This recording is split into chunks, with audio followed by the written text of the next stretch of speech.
Dr. Harrington, we've talked to a lot of geneticists in the past few days about big data and the work they're doing. Tell me how big data intersects with cardiology, your field. So it is interesting, isn't it, that the big data meeting here, there's a lot of what I'll call discovery scientists, including some of my genetics colleagues. There's fewer clinicians, but yet it's really that intersection of data and clinical medicine is the reason why I'm here. Clinical medicine now, today, is very much a quantitative domain.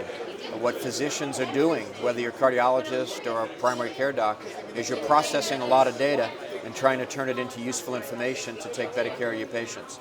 So for me, clinical medicine is big data, and understanding how we can do it better and how we can provide tools to the practitioner to do it better is the reason why I'm here.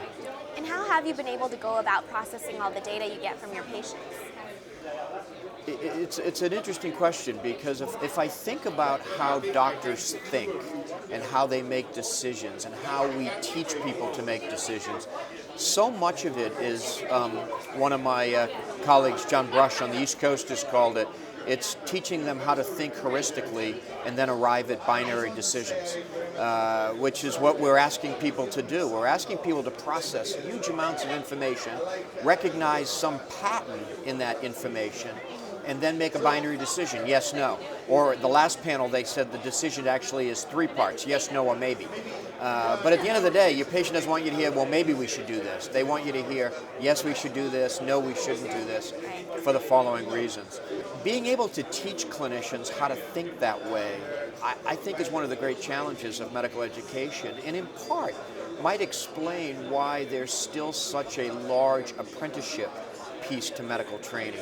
Because at the end of the day, you come to recognize those patterns only by seeing a lot of them and doing a lot of it. Right. So I guess in hearing you talk about this, it reminds me that big data is really all around us.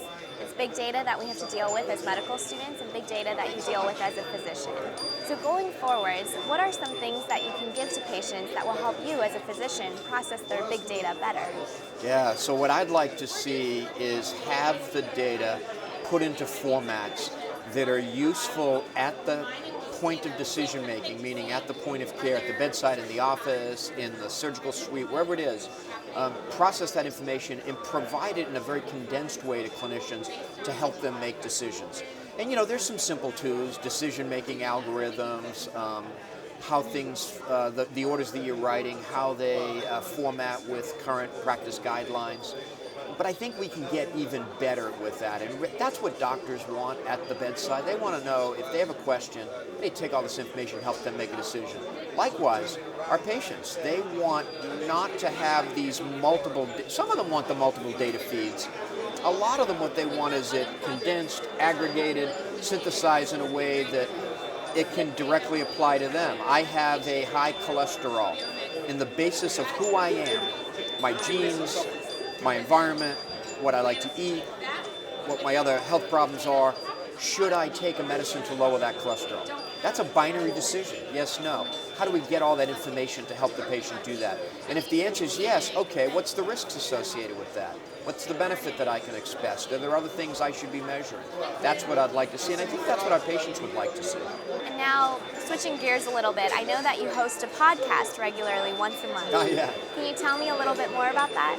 So I became interested a number of years ago in having this sort of dialogue that you and I are having with other members of the cardiovascular community.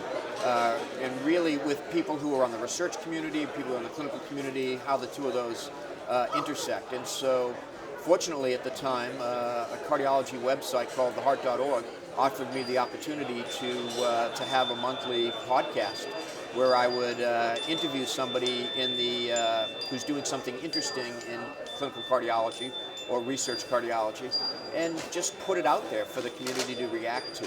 Where can viewers find the podcast? Oh, you can go to the website, theheart.org, and look for something called The Bob Harrington Show. You could also go to iTunes and just search Bob Harrington, and you'll come up with the show and try a few of them and see if you find it interesting. Send me suggestions for topics. I'm always looking for topics. Even better yet, if you'd like to be a guest, send me a note, and we'll get you on and I'll interview you.